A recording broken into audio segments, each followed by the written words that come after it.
Welcome to Everyday Orthodox. I'm your host, Elisa Bieladich-Davis, and we get together here on Sunday nights to meet more Orthodox Christians, just getting to know people from across regions and jurisdictions and bringing up Orthodox unity one person at a time. We're going to have one conversation every week, and we'll just build it right up from the ground up. But tonight, I'm really excited because I have really a wonderful guest. Jessica Jordan is a friend of mine, actually. She's here in Texas. She's in Dallas, Texas. And she and her husband, Josh, are Wild West filmmaking. And what you may have heard referred to, and probably not that name, but you've probably heard El Tonto por Cristo. And it's really neat. It's a beautiful film that they've just recently released, and they're touring around right now, showing it in different cities. And Orthodox people are selling out various theaters around the country and coming to see the film and then to listen to Josh and Jessica and talk about the making of the film and the meaning of the film. And it's beautiful. I saw it here in Austin, and it's just fantastic. It's well worth attending. And so I hope, we'll talk about it here tonight. We'll also talk about Jessica's life and get to know her. And but please check out the film. It's at El Tonto por Cristo. And if it's maybe coming somewhere near you, maybe make some plans. Or if not, maybe think about whether your parish would like to host or your group would like to find a theater in town and get that set up. But it's really neat. So without any further ado, though, I do want to introduce you to Jessica, who is interesting even without the film. But of course, we're happy to hear about it too. But Jessica, welcome to the program. Oh, thank you so much for having me, Alyssa. I was just thinking I'm really talking about the film and not about you, which isn't good. So I should say Jessica is awesome. But Jessica, how many kids do you guys have? You have a really great family. Do you have just boys? I'm trying to remember. Is it 2 or 3 boys? Yeah, we have 2 sons and they're young adults. Okay. So Julian is our oldest. He's 24. And then Sonny is our youngest, and he is 21. Aha. So the same age range as my kids are in that age range too. They're kind of like kids and they're still around and they don't have like their own family necessarily yet. So they feel like it, but they're also really adults, and it's a neat time. It's really neat. All right. Well, let's start where we usually start, Jessica. So where did your life start? Where were you born? I was born in Texas, but my folks were very young when they had me, 17 and 18. So They were growing up, and I was growing up right behind them. My dad was military. He was enlisted in the military in the Air Force, and then he got the GI Bill, and he went on to go to college, get his undergrad, and from Texas, which I don't remember as a baby, we moved to Oregon, and that's where he got his undergrad, and then eventually his master's, 2 masters in divinity in Portland. And I remember those years because those were then I was in first grade and getting a little bit older during the time. So he was in college forever. It seemed like he was in college as I was in school. And so I consider myself, even though I was born in Texas and now I'm back, and we'll probably touch on that too, but I really grew up in Oregon, between Portland and Ashland, Oregon. That's just definitely where I was, formed. And my parents were, my dad was finishing school. We ended up in Ashland, and then he eventually was commissioned as a chaplain. So he's currently a retired chaplain, and he went on to get more school. He has a PhD and everything. So yeah, they're retired now, and in the Fort Hood area. So, about 45 north of Austin. And that is how I ended up making it to Texas. So he was a commissioned chaplain when I was a junior in high school.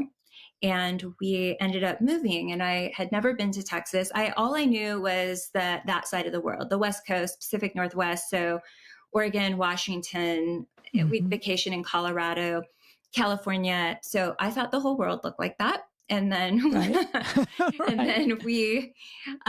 then we journeyed to Texas, and it's, I love Texas now, but it was quite culture shock. I remember driving and seeing a Winn-Dixie, and it said Winn-Dixie, the Beef People. And I remember thinking, this was like in 1993 or 4. I remember going, oh, if that was in Oregon, this would be picketed. I was just in shock because I grew in Ashland, Oregon. That's a very, very small, it's a Shakespearean town. It's a retirement. Right. I was going to say it's famous for the festival for Shakespeare. Yes. Yeah. Beautiful, beautiful. Like I had a very iconic 80s childhood in that area, but it was always very liberal. It was extremely liberal even then. And so just what was around me, those are things that I saw. And so when I saw the Winn-Dixie, the Beef People, I was just in shock that that was allowed. And then, and then I remember seeing, I'd seen deer on the side of the road, but I'd never seen an armadillo. And I saw a smashed armadillo. So all of these things. And then I remember, I was in high school and I knew I needed to dive in if I was going to, I knew there was no changing the fact that we are now living in Texas, but I'm not from Texas. So I just wanted to, make friends and kind of get in with the culture. And I remember, so I was a gymnast growing up and they had a competitive varsity cheerleading team. And so I tried out because I could tumble and I'm a petite gal. And so then I didn't realize they were going to throw me in the air and do all that, but that became part of what happened. So at a game, they said, okay, we're going to have barbecue. And I was like, oh, great. So we're in line after the game to get barbecue. And I was like, what is this? They're like, this is barbecue. Well, I'd never seen brisket with sauce. Like in Oregon, growing up, when you barbecue, you threw a hot dog or a hamburger. They said that's what they called barbecue. So all these things, now it's so charming and I love Texas. And, but it was definitely just culture shock, for a while. And then, now I've lived here, we moved a little bit with my dad being in the military. And then I ended up just kind of making Texas my home in 2000. And then I've been here since. Yeah. That's great. Yeah, I remember coming out from California and being very, very confused about the whole grilling barbecue difference. Like they call that grilling. That's not barbecue. But we didn't know that on the West Coast, right? But no, there are a lot of little quirks about Texas. It is lovable, but I can imagine as a teenager, it would be a lot to take in for sure. But so you enjoyed tumbling. You enjoyed the cheerleading thing. What else did you like? Like, what kind of a kid were you? What did you like to do? So, I always loved gathering whatever ideas that I didn't know. So in my adult life, I realized that I have this entrepreneurial spirit and I am entrepreneurial, but I didn't know that that was a word or a thing, but I would just have an idea, gather the people and make it happen. And so it could be whatever, like getting the neighborhood kids on the street and we'd put together a play and we'd have like a music section and you get all the adults to watch it, just that, those are the things that I love to do is just come up with an idea, whatever it might be. I remember I had this art class and we were drawing all the Disney characters. It wasn't like singing is something that I always did. I started very young in church. My first song I ever sang was I Don't Want to Be a Goat. I don't want to be a goat. Nope. I don't want to be a goat. Nope. Because a goat don't have no hope. Nope. And then it goes on. I don't want to be a Pharisee. I don't want to be a Sadducee because they're sad. Like, I just want to be a sheep. Bah. Like this was, I was young. I was probably, 4. And so I've always sang. I ended up singing in, different capacities. And eventually, as I got older, I became a professional singer in a group that was a touring band. I shouldn't say is a touring band, but the early days were the early 2000s. And so, yeah, as a kid, I don't feel like, I liked my friends. I liked to tumble. I liked to gather. I wouldn't say that there was one particular, I like to sing. I was just a kid. Yeah. And then when we got to Texas, it was just more, I didn't want to be, I just knew like, this is where we are. So how do I connect? And so that was joining the varsity cheerleading, team just to have friends. And, again, then discovering things like mums, like you don't have that in Oregon. Then that is a special thing just in Texas. It's so funny. I remember my mom was making me she was with another cheerleading mom, and she was making me a mum. And then the cheerleaders would also do this garter on their leg. And I came home and she was showing me what she was making. And I go, why? And I was like, why would you, I have to wear that? Why would you make that? So yeah, I think it was pretty much just, I was, I'm the oldest of two other sisters. And again, my parents were young when they had me, like only 18 years older than me.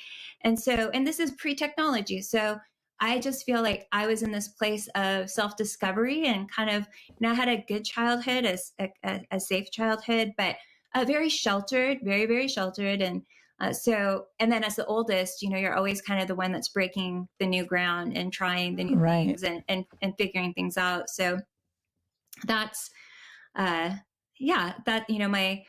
dad, that was the career path that he chose. And as a officer, that's a chaplain in the military, it's not like you can be that at, right out of college.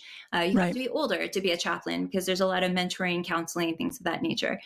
And so that got started a little bit later, and then they continued on with their career. And we were in Hawaii, stationed there, and I had an opportunity to, I was doing merchandising at the time. I've always been very creative. I come from a very, very artistic family.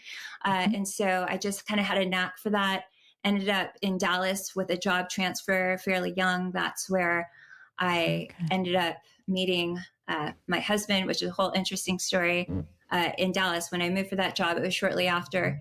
And that's how I ended up here. Okay. Well, as an adult. There you go. There you go. Yeah. Well, so you had two younger sisters, and as you mentioned, your parents were really young. Always the oldest is like the parents are kind of learning things, right? We come in, I know with my own kids, I come into it with ideas about how to raise a kid. I go through the first one, I'm like, it didn't work. The next one, don't have to jump through that hoop or whatever it was. So the younger ones always say they have it easier whatever. But did you find that to be more so in your house because your parents were so young? Like, do you think, for sure.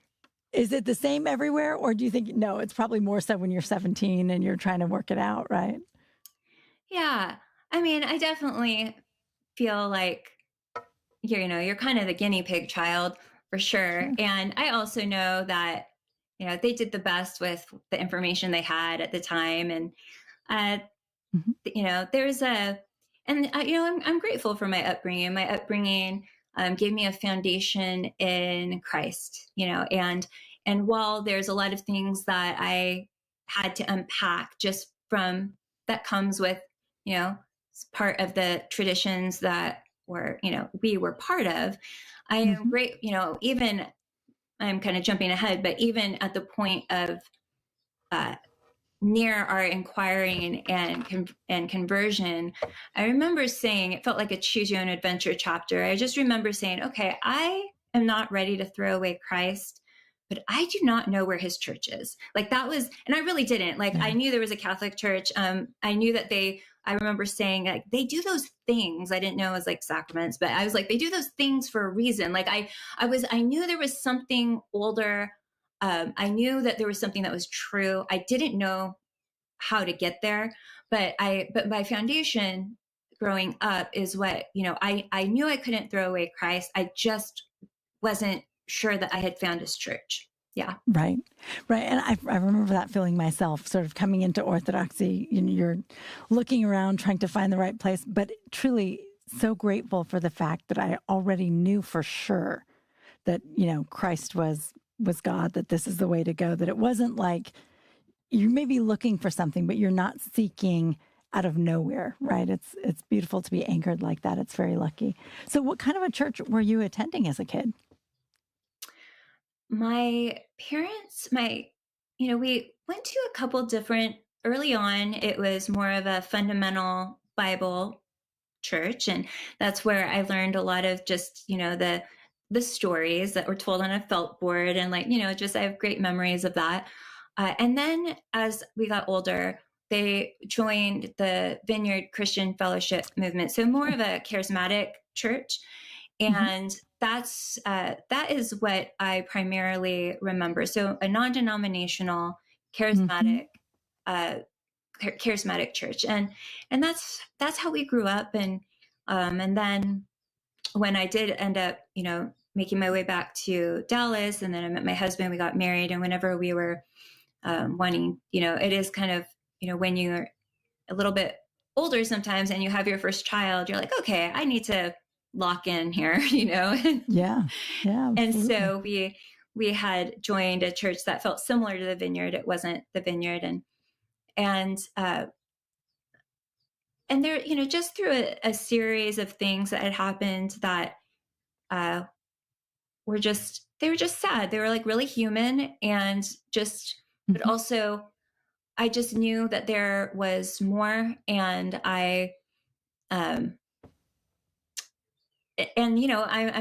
grateful for that experience, because it brought me to that point of seeking more. Yeah, absolutely.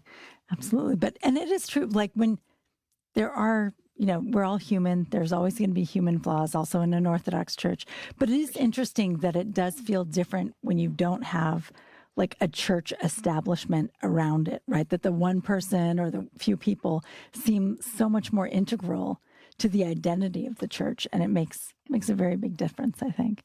But okay, you said there was a story about meeting Josh, and I want to hear it, because I think it's interesting that the two of you found each other, because his father was a preacher. He's been on the show before, right?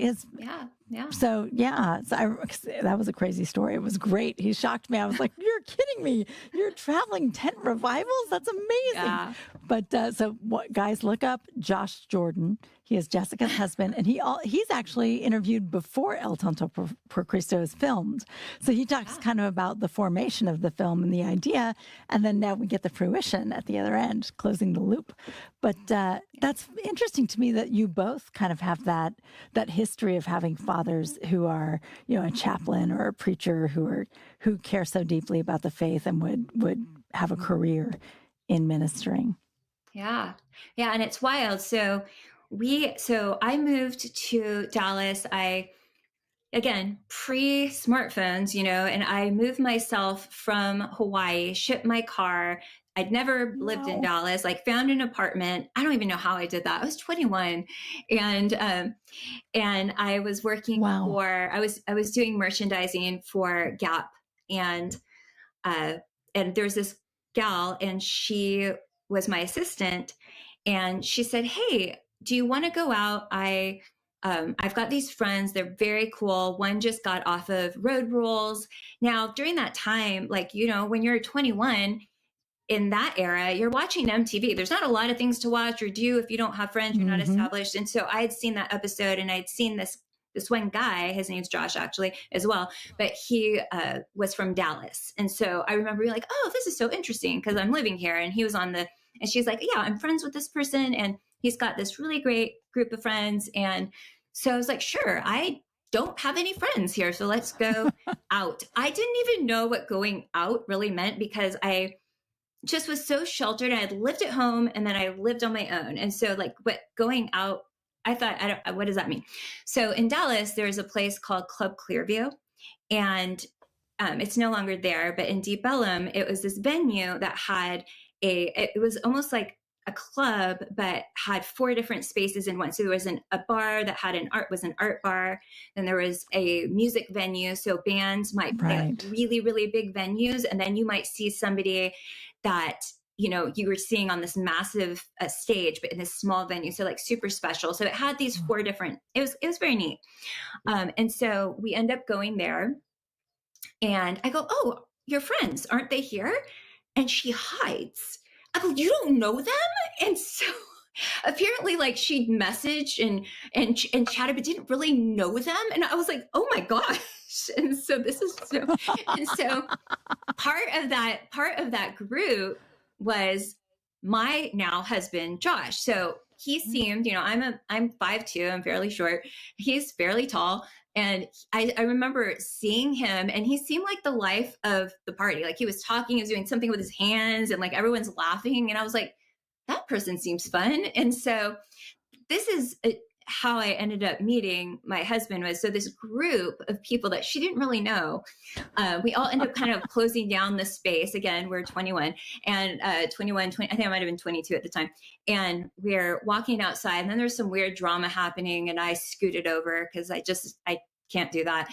And he had scooted over. He's not a drama person either. And we just started talking and they made me laugh. And I remember walking away being like, I really like this person. Like it was just like a Cupid's arrow. And so that's how we ended up, like, where you would never probably want your daughter to meet someone, maybe at a bar. That's kind of how I ended up meeting him. So. Meeting up with strangers that you know online at a bar. Moms don't really advise that. No. But no, that's great. That's fantastic. Well, good. So did you guys just hit it off, start dating right away? Were you serious right away? And yeah. So we, it was just, he was really easy to hang out with. And he did have a really interesting group of friends. So again, the one, Josh Florence, he's actually, if you know the brand Outside Texas, so he's the founder of Outside Texas, but he was the one that was on Road Rules. And he just was really wonderful. Not like he's passed, he's still around, like really wonderful person, like one of his best friends. And then another couple of brothers. So he had gone to acting school with them. And then their oldest brother is the lead singer of a band called Tripping Daisy, which was really big in the 90s. And then shortly after founded the Polyphonic Spree, which I ended up being part of when I was 25. And so the mixture of just this friend group that we're all still friends today was just really like great people, easy to be around, really creative. And so it was just easy to like start hanging out. Again, I had no friends either. Like I'm new to the area. So it's just easy to hang out. And so Josh and I just hit it off. I remember seeing him. He had this dog named Jax, and Jax was this really scruffy mutt dog. And I remember walking in, we were at their bachelor pad. On Bachelor, they're like 23, at the time. And so he had his dog over his shoulder and he was talking to him and he said, I told you cannot eat your red bone on the bed. And it was just so sweet. He was like just talking to his dog saying like, you can have this bone, but you cannot eat it on my bed. And I remember thinking, man, he's going to be the best dad someday. And, fast forward a little bit, like shortly after that, we were married and had our first son. And he truly is and was the best dad. He's a great dad. He's a wonderful father. And we're all very, very close. And that's how that all started. Oh, that's neat. That's a good story. I like that. That's very cool. I love that you're still friends with all of them too, that you just sort of picked up and started fresh and boom. There it went. That's great. So was Josh a filmmaker or was he, like you were saying, acting school? Was he acting at the time? Yeah. So he was first an actor. And I remember right when I had first met him, one of his friends, I don't even know why, it was like show and tell or something, but they showed me one of his tapes from Katie Acting Studio. And it was so incredible. I was moved. I was crying. And I remember then I was like, I want to help him do what he's doing. Like whatever he does in his life, I want to help him do the thing. I'm definitely a fire, ready, aim kind of person. I'm very calm outwardly, but like I see a vision and I just kind of go for it. And so I just knew he was very special and magical around all of his friends. And he just had an it. There's people you meet that's, you're unicorns. And what's funny is years later. So like I'm talking about, this might've been, I don't know, maybe 8 years ago. I was, some friends of ours from the cathedral were telling me about the Enneagram, and I didn't know much about the Enneagram. And so there was this workshop. And so I learned about the Enneagram. For those that don't know it, it's like an ancient personality test, basically. It's much, much deeper than that. But anyway, when they were describing this number, because it's all by these numbers, and they're describing Josh, or they're describing this number, I go, oh my gosh, that is who I married. And described as kind of a unicorn, but also I was like, this explains everything. And so like people like that do exist. For those that know the Enneagram, he's a 7 on the Enneagram, and he is the 7est 7 I've ever met. It's definitely like the life of the party, like, a little bit Peter Pan, a little bit unicorn. Everything's pretty fun. So yeah. That's great. That is great. So when you were putting together performances in the neighborhood and things like that, so I can sort of see how this like bleeds into what you guys are doing today. But I'm curious, were you thinking about film like before you met Josh? You really weren't, right? That's just sort of something that you eased into with him. Yeah, so definitely not making our own film. And we were, we got married at 23. We had Julian at 24. So we're young, we're creative.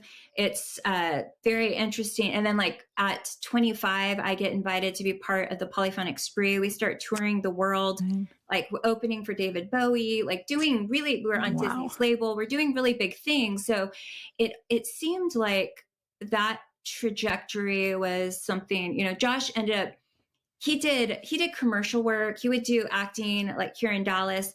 But then he started doing music videos for because I'm in the music world, a lot of our friends are musicians. And if he felt inspired, he would just do their music video. And some of them, have done really well. And then he started to do some things for the Spree. And so he started to really get behind the camera. He started to really want to make the whole picture. Because when you're an actor, when you see a film, that actor could be peppered throughout the whole film, but it literally could be one day that they were on set, and they really don't have much control over, they're going to give their best performance with the director, but they don't have much control over how that's cut, edited, how much time they actually get, if there's scenes there or not. So he really wanted to have more control over the whole creative entity.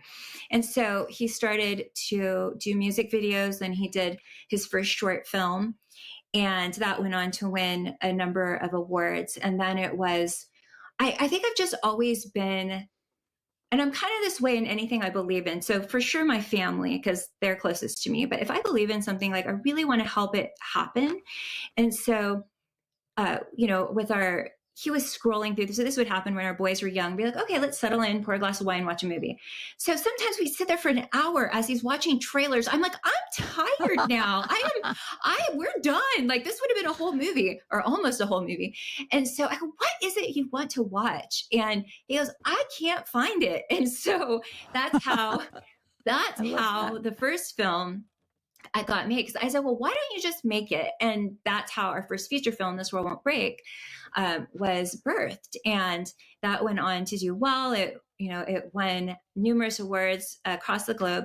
And I think that through that, through that experience was, all right, so what's next? Because I've always seen this with Josh, what he can do with so little and make it look so big. I saw it on music videos that had zero budget, but he knows aesthetic, style, lighting, timing. He knows all this to have very little resources. Now, I'm not saying working in indie world is exhausting, and the older I get, the harder it is. But especially if anyone's listening to this or inspired for this path, is you really, especially in the digital age, if you can, if you have the ability to understand, lighting, timing, aesthetic, you have a community around you, and that we can get more into that, but you can make things happen. I mean, you're going to sacrifice your time, your resources, you're going to sacrifice a lot, but you can make it happen. And so that's how that first film was birthed. And then it was, with this, and when I saw that, I'm just like, this is who you are. You have a gift. You do not waste on the set. Anybody would be blessed to invest in anything you do because of how you do it. And I know you've got a lot more projects in you. So we kind of started though on the film world at the cusp of technology changing, when you could leverage your audience. Before even 10, 15 years ago, you couldn't do things this way. I mean, even 5 years ago, so many things have changed, but there's ways now that if you have knowledge and you have the chops, there's a way to make something profoundly beautiful, identify an audience, and make it happen. And, there's different scopes of what that looks like. But once I saw that, I was like, let's do this. We can do this. And I think also because I'd been part of something so impossible. So for those that don't know, the Polyphonic Spree, early heyday was like the early 2000s. And we still tour, we still have things. And we have an album that came out last year. But the band at one time was about 25 people. So most bands are like a 5-piece, and we would tour the world. And, we had the symphonic, the rock instruments, the choir. You have this whole entity. And when we were touring, the label might say, why don't we just get session players when we're overseas? Because it cuts down, they're local, it cuts down on expenses. And I remember the founders of the band, the husband and wife were like, no, this is our band. Just like there's a 5-piece, like this person plays the French horn, this person, so this is it. It's all or nothing. And that was done and while the Polyphonic Spree isn't relevant the way a lot of bands are obviously these days, it's very iconic. It gets mentioned in TV shows and stuff all the time because it's the first time a 25-piece in white robes, singing about the sun is going all over the world. And so I saw that happen. And these folks that started this band, they didn't come, they came from very humble beginnings and took some great risks. And I remember seeing that, and they're about 10 years older than me. And so it gave me the courage to take risks and to just believe in what we were doing and to make it happen. Oh, that's beautiful. That's neat. All right. Well, we're going to take a short break. We're going to be right back with Jessica Jordan. We're going to hear more about her marriage to Josh, their family, and their recent film, El Tonto por Cristo. All right. We'll see you in a minute.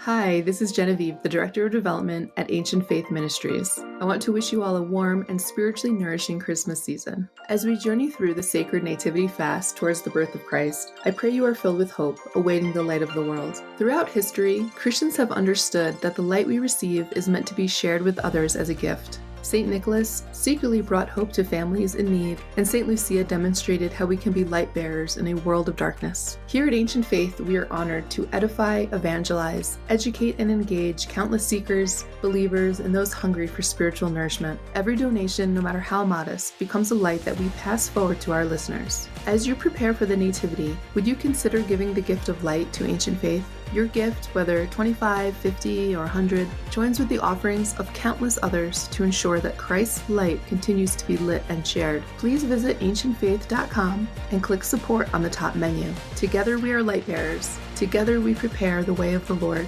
Blessed Nativity to you and yours, and thank you so much for your generosity.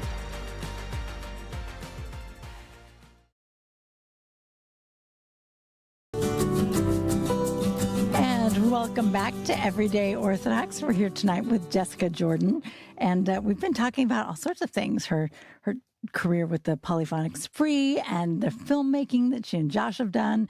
And so you mentioned the first film was This World Won't Break. And then, so what I can see, you felt like he was a great filmmaker, you wanted to keep moving, but what was it that brought you guys to this next idea? Because it's so cool. I have to say, I mean, having seen it, it's beautiful, and it's a brilliant idea for a film. Or I guess we should back up because it's Orthodox. So I'm going to guess you came into the church before you thought of it. So how did the two of you end up in the church?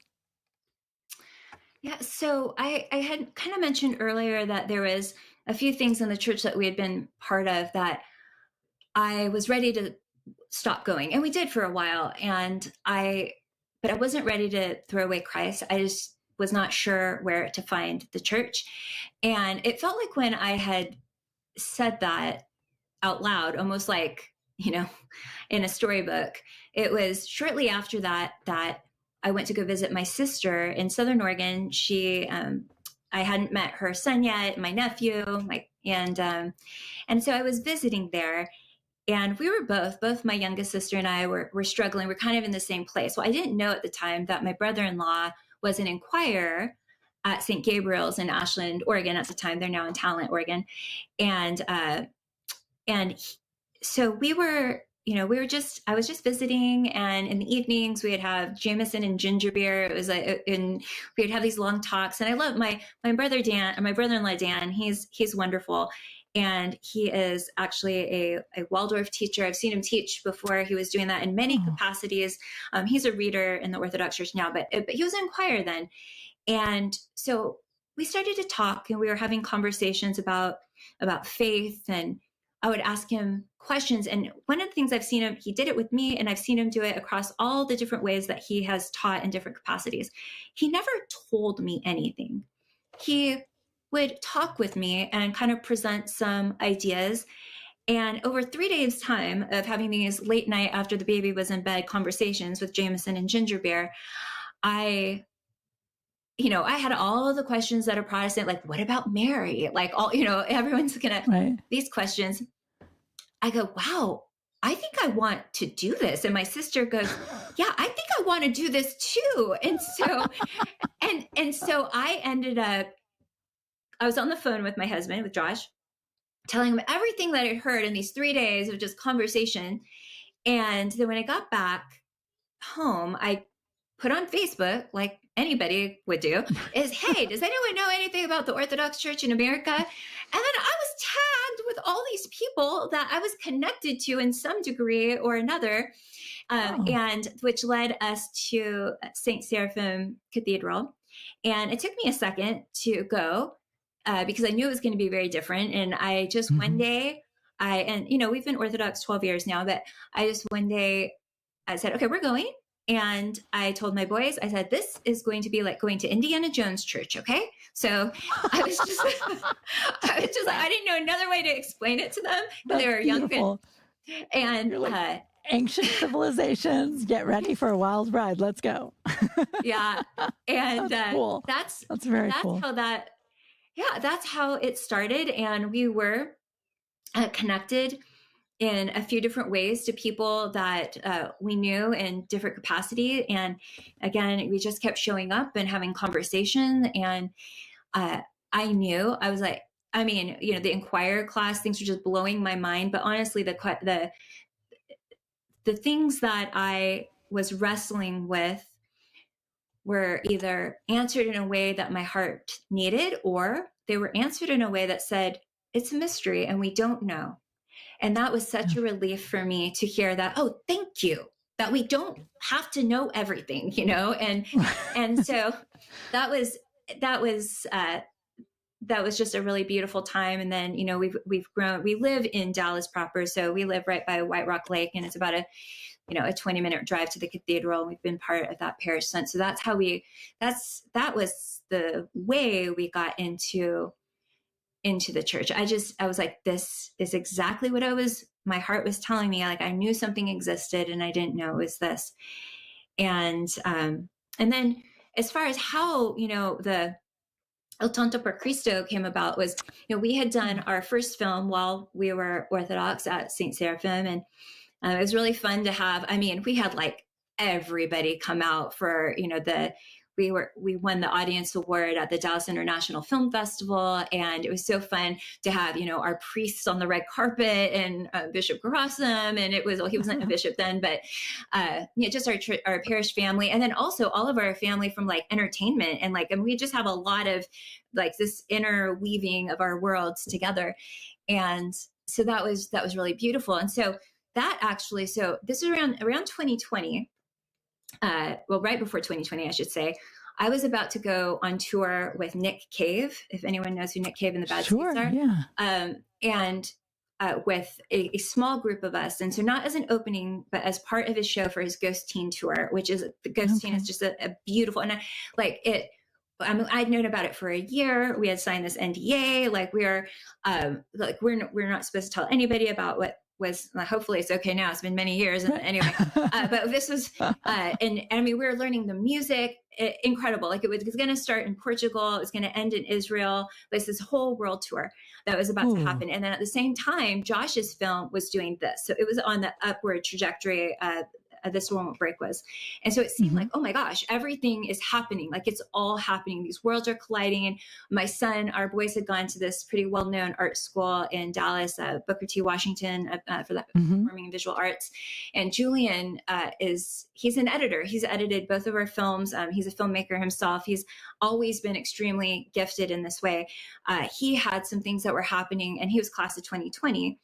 And it was like everything seemed like it was going this way. And then we were coming back from Scotland with our film, and we start getting these alerts, like everything starts shutting down, like South by Southwest shutting down. Like it was it was just like dominoes. It was like, and then the tour that we were going to do with Nick Cave. I mean, everything, the whole world was canceled, so everything. And then everything we built up, it was like a really bad country song. Even our family dog died. Like it was, I mean, and I know that's relative to other people's situation, but it was, but it was hard. It was hard to say the least. And there was a lot, especially because it wasn't just normal life stopping. It was this like culminating moment of this apex that had been building and then just stopped.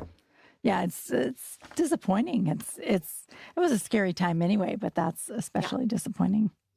Yeah. And because how do you pick up those pieces? There's all this momentum, and then we're in this like weird, and then Josh had been, he had been freelance commercial work, but it had been pretty abundant. So we could rely on it in Dallas, and that all went away. So our main source of income went away. We're in 2020 as a global community anyway. And then everything we had built up, it was just, and we're not 20, I'm 48 now. So this is, you're like, what are we doing? And so this was this. And so it was very, very difficult. And there's, a lot more there, but we ended up out of that pain. We had a story.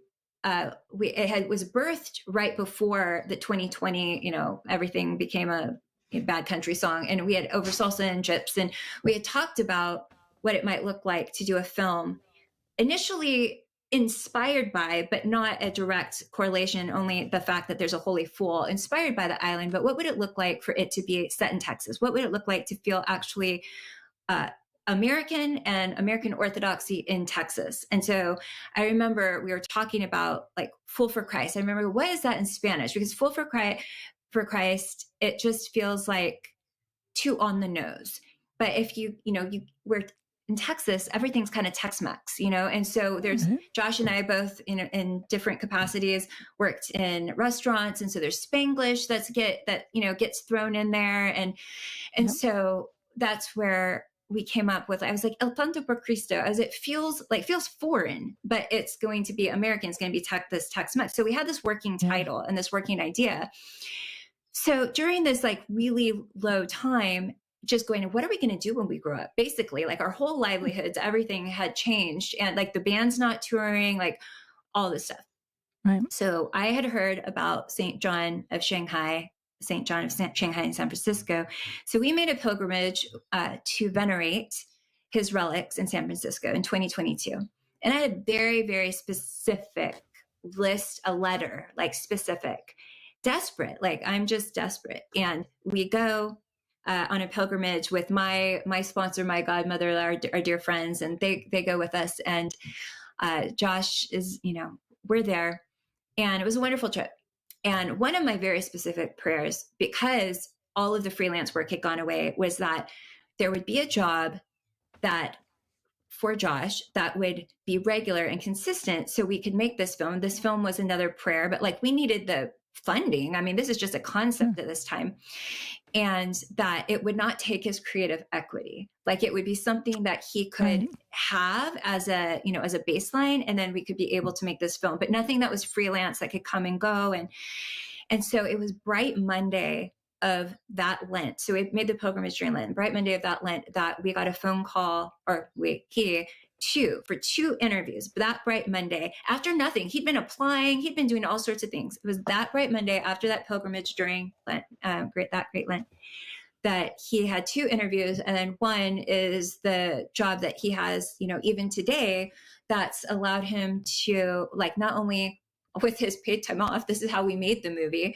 And then we've been touring, like we were overseas, because, this was just kind of a baseline, but it's also, they're extremely lucky to have a filmmaker on their team. And so there's a win-win with both of us, or, there. But, even to the fact that, recently he was in Los Angeles and doing an interview with Guillermo del Toro, who Josh had brought our movie poster, because he had wanted him to sign it. He knows about the film. He's, he has watched the trailer and everything. And so Josh was going to give it to him to see if he would just like sign it, and it would be a keepsake for us. And Guillermo hadn't seen the poster. He goes, "Is this for me?" And he goes, "I have the perfect place for it in my office." And so he has the Cristo poster. Yeah. So just like this one job, even though it is, basically meeting needs while we were making this film, that was an answer to prayer, a specific answer to prayer. And there was other specific ones, including, the funding that we needed to get this film off of the ground and into production. And so that is, and we really wanted to see something like there. Ostrov was the most recent narrative feature, but that is in Russian. So in 2006, and it's 2025 now. And there's been, there's biopics out there, like there's Man of God as a biopic, but biopics are different than narratives. So that was also an interesting thing, because, we needed a lot of trust there. And so, our bishop, he read the script, screened the film. So did our metropolitan.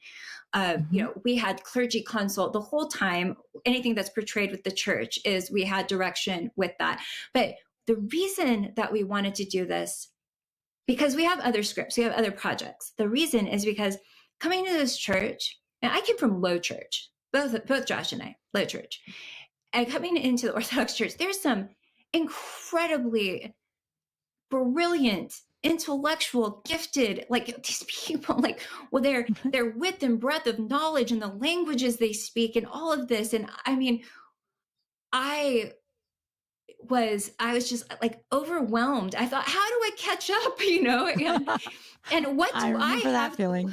Yeah. What do I have to give? Like, there's so much talent and knowledge and it was early on. I don't know if it was, I think it was 2016. I was reading Scent of Holiness, and I came across this story about the monk who felt like he failed at all his obediences, and he would do acrobatics in front of the icons after services, because that's what he did in his life prior, and gave it as an offering, because he's like, I do this well.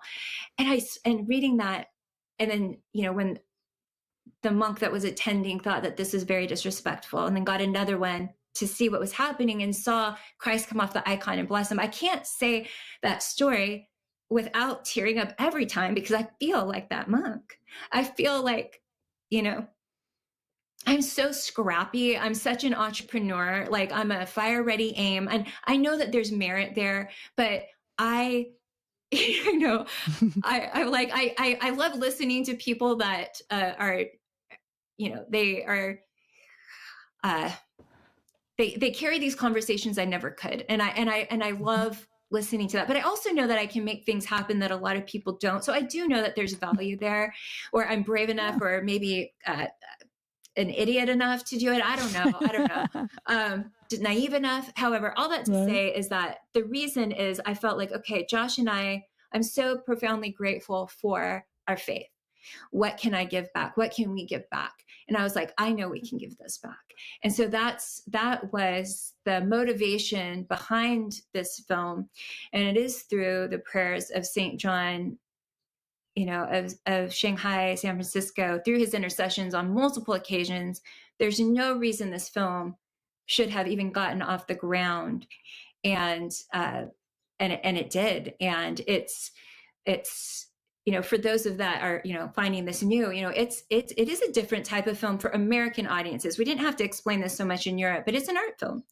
It's a transcendental inspired piece of sacramental cinema. It's not a brain vacation. It is not a check your brain out. And I like those movies too from time to time, but this is going to ask you to buckle up and visit this monastery and participate body, mind, and spirit, and to take in everything with your senses. And when we created this, we wanted this to be a cinematic pilgrimage. You know, I co-create, but Josh is the writer and director, and we wanted it to be something that you would have to make time for and space for.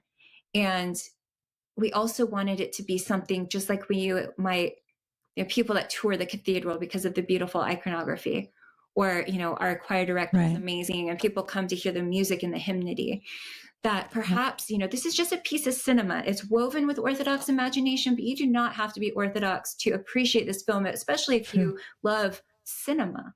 And so you could invite any of your friends, and the majority of our early investors would consider themselves spiritual, but not religious. Like, they're not even Christian. But the feedback from them after seeing this film, and the questions and the doors that open just on beauty, truth, and goodness, which is Christ. And so when you're seeing that and experiencing that, how we get to the conversation of what that looks like. Now, it was never an intentional, Josh and I weren't like, let's make an evangelical film, in the sense that maybe some of us grew up with, you know, in American culture. But it becomes that as a doorway to experience the faith, because you're really just on this journey, a fly on the wall of this monastery, of this story told through vignettes, a brotherhood of monks on the coast of Texas, you know, inching their way towards sainthood and struggling with their condition. And I'm not a man, I won't ever be a man or a monk, but I resonate with each character at different times. I've seen this film hundreds of times now because we made it, but it transcends. And I say that not because I think it's, but Josh and I are so good at what we do. I know we're a vessel. We're just a vessel of the grace of what God has allowed through the intercessions of his saints and the people here. You know, it's 50 of us between investors, cast, and crew made this film. It was actually filmed in 2 weeks, which is crazy. Now, pre-production post, that's much longer, but the actual filming of it. And then through, you know, it was about 550 people through our Kickstarter this past May, that ran for about 90 days, that brought it to theaters. So it was people, you know, there's a couple of people that gave us a chunk, but it was mostly between, you know, about 20 and $100 that contributing in different ways to bring this into the distribution phase that we're on now and touring it. That's neat. And so you've been touring, you were all over Texas at first, but you've been not just to other states, you've been international now, right? It's already moved off to Europe. Is that right? Where'd you go? Yeah. So we were in Romania for the Cuvadis International Film Festival, which was amazing. It was really, really fantastic. And before that, we had planned, my brother-in-law, my brother-in-law and sister had planned a trip to Greece. And we thought, well, let's go a little bit early. I've never been to Greece. And so we went, and, you know, none of us know what we were doing. We were like, well, let's start in Athens. And so, and then Josh and my brother-in-law were like, well, since we're over here, we want to go to Mount Athos. And what was, so that's how it started. Actually, I got an email 2 weeks prior from a nun who I used to sing with at the cathedral. And she knew that we were in early production before she moved on. This was before she was a nun. Now she's in Alaska. And she had actually reached out to me. I don't think she's probably on any social media, so I don't know if that she even knew the scope of where we were, like with the completed picture. But she had emailed me and said, I just felt like I needed to connect you with this person in Greece, and that is very connected in the film world. And I was like, this is very interesting. You're telling me this now. She goes, I woke up with this on my heart. I needed to email you. Now, I haven't spoke with her in quite some time. And I said, well, I'm actually going to be there in a couple of weeks. So I got the contact, but, you know, it's kind of like people's inboxes. I had no idea where this would go. And and she directed me to the person to be in touch with. And then he reached back out and he was like, I'd love to meet you. I didn't know what part of Greece he was from, you know? And so he met us at our hotel, and we had this meeting. We were talking about this project and you know, another future project that we hope to be able to talk about a little bit more freely, God willing. But he said, oh, you know, you need to go to the Holy Mountain, and you need to go to the Vita monastery. And he was telling us people he needed to connect with. And Josh goes, well, I'm actually going to be there in 3 days because I don't know what monastery we're going to stay at, because we left that up to my brother-in-law. But literally, it was a priest who said, oh, check out these 3, but any place you end up is good. And so it was kind of just like eeny, meeny, miny, mo. I got an email from my brother-in-law that was like, hey, this is Vada Petty is the place that accepted us. So it was like already these pieces in place. And so, that was, my sister and I were in Orinopoly and just were at the port town, and like what happened on that mountain, I don't even think we fully decompressed from all of that. But I'll tell you a funny story, is that we had a very tight schedule to get to Romania from Greece. So they were supposed to get on the boat, and then we had a car that was taking us to Thessaloniki, and then we could catch a flight. A pretty tight schedule because we're the opening film of the festival, so we have to be there. Right. And he goes, the boat broke down, and it's on another boat. And there were some meetings that he was supposed to have on the mountain that seemed very timely, but one of another monk said, there is a speed taxi that is leaving right now, and you have to get on this if you're going to get back to Orinopoly, because we are on that tight time crunch. And this gets them like in a 30-minute like ride. This actually was Josh's birthday too, which is interesting, October 30th. So it's my brother-in-law and Josh on the speed taxi, because these Romanians were picking up this giant icon of the Mother of God. So there's like 6 Romanians, this giant icon of the Mother of God, and Josh and my brother-in-law on the speed taxi, like having beers and cheersing and like getting back to Orinopoly so that we could get this car, so we could get to Thessaloniki, so that we could get to Romania in time for the opening night. And that festival is incredible. They had their first edition last year, and Simon was there from Sacred Alaska, we've become good friends with. And I think Jonathan Jackson was there last year, who's actually serves as executive producer also on this film, on El Tonto por Cristo.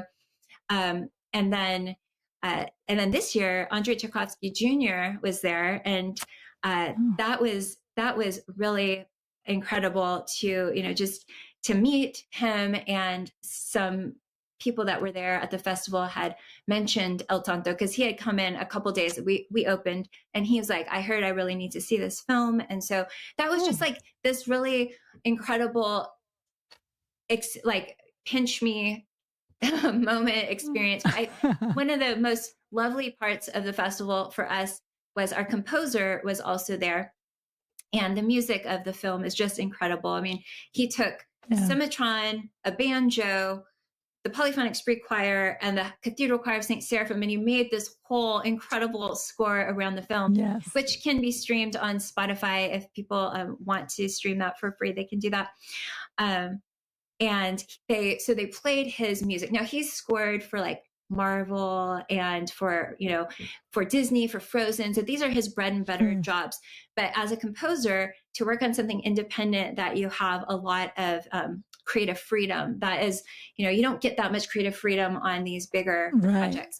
And so they played his different selections, including music from El Tonto por Cristo. And when you hear this with a Romanian orchestra, choir, and then there was this sand artist doing this stuff on the screen that was projected on the wall. I mean, oh, cool.